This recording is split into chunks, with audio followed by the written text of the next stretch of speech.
Današnji evangeljski odlomek prenaša 3 prilike, s katerimi je Jezus govoril množicam o nebeškem kraljestvu.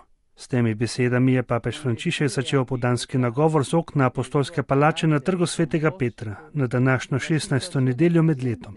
Med popoldanskim nagovorom je sveti oče še dejal: "Ustavil se bom pri prvi, tisti o dobri pšenici in o ljulki, ki opisuje problem zla v svetu in poudari Božjo potrpežljivost. Kako potrpežljiv je Bog? Vsak lahko to reče. Kako potrpežljiv je Bog z mano?" Pripoved se odvija na njivi z 2 nasprotnima si protagonistoma. Na eni strani je gospodar njive, ki seje dobro seme, na drugi pa sovražnik, ki predstavlja Satana in seje zel. Sčasoma je med pšenico začela rasti tudi ljulka. Pred tem dejstvom imajo gospodar in njegovi služabniki drugačno držo. Služabniki bi radi posredovali tako, da bi izpulili ljulko, a gospodarja skrbi le, da bo rešena pšenica, zato se zoperstavi rekoč, da morda med pobiranjem ljulke ne izpulite z njo vred tudi pšenice. S to podobo nam je Jezus povedal, da sta na tem svetu dobro in zlo tako prepletena, da jo je nemogoče ločiti ter izruvati vse zlo.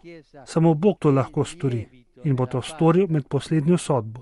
Svojimi dvoumnostmi ter svojim zapletenim značajem je to sedanje stanje njiva za svobodo kristjanov, na kateri se izvaja težavno razločevanje med dobrim in zlim.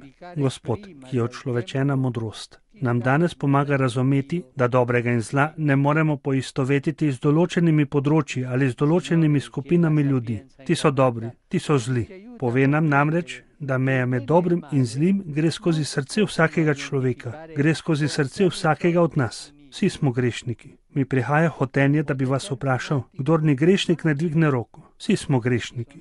Jezus Kristus nas je svojo smrtjo na križu ter svojim vstajenjem osvobodil sužnosti greha in nam dal milost, da gremo naprej po poti novega življenja. Poleg krsta pa nam je dal tudi spoved, kajte vedno potrebujemo, da so nam odpuščeni naši grehi.